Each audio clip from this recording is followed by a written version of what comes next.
Good morning, London.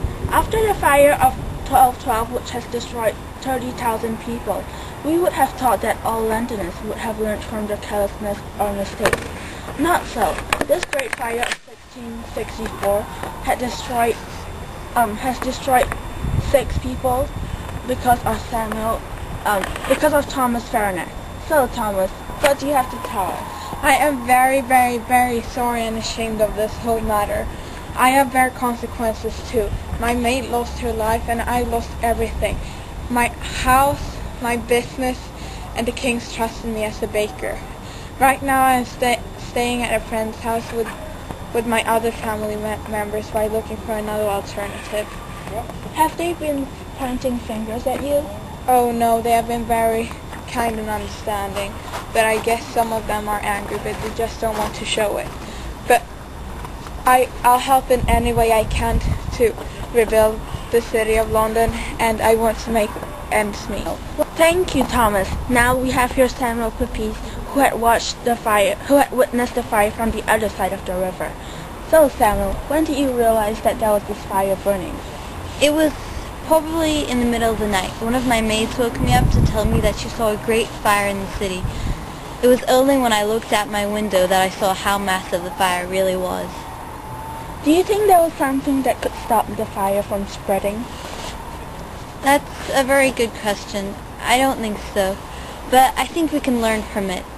Our houses should be made of less flammable things like brick and stone, like this here, instead of wood. And they are built way too close to each other, so the fire spreads really, really easily. And our firefighters, we need to get them in order because all we have is buckets of water, and if it's a really big fire, it's really not enough for us. Okay, thank you. So, were you in any way affected by the fire? Well, of course I was. The fact that our city is on fire, that half of our city, well, three-fifths, is it? Yeah. 3/5 of our city burnt down. Of course it affected me, but to me, myself, none of my house got burnt down, and my friends and family are alright, so I was very lucky in that way. Thank you. So we had here Samuel Pepys and Thomas Fariner, one who had lost everything and one who was spared. Thank you. I am Alicia, and that was the Daily News.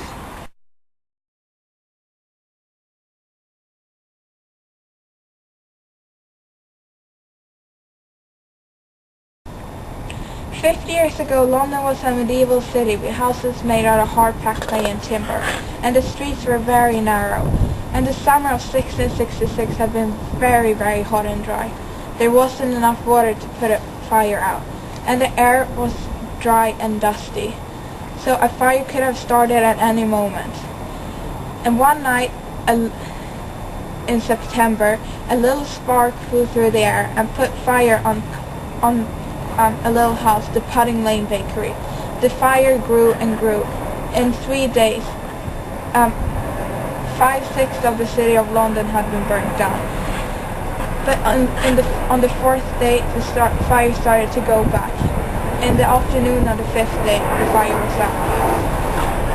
Now, 50 years later, the city of London has been rebuilt.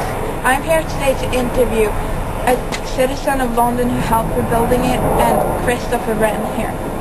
It's so nice knowing that people of London appreciate the rebuilding of St. Paul's Cathedral. After the fire, did you know that the ground was too hot to walk several days afterwards? No, actually I didn't. So to the question. You already asked me the question. Yes, well, this one is about the rebuilding of London. Oh yes, I was the one who rebuilt 51 different churches of London, including the St. Paul's Cathedral.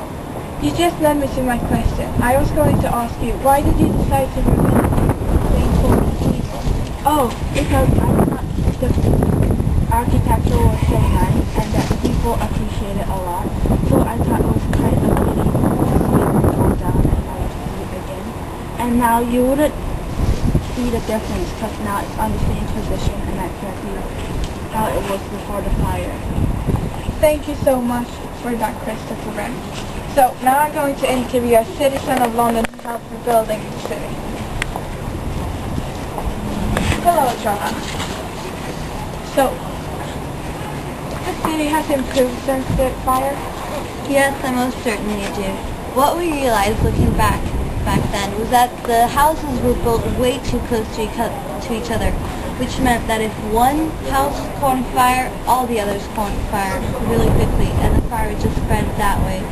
Also, what we noticed is that things are much more sanitary now. Before, we would just throw away all our rubbish in the streets, so it's it's really a lot more sanitary nowadays. So, but what about the plague? What do you think happened after the plague? 'Cause Well, what we noticed is that since we've had the fire, the plague seems to have gone away. I think it's because we are more sanitary now, but most people I know tend to think that the plague was because there was some type of devil. If you did something bad, he would get you. But I think it's because we're more clean. thank you very much for that, Jonah. That was all for me today for the London News. Have a nice Saturday, everyone.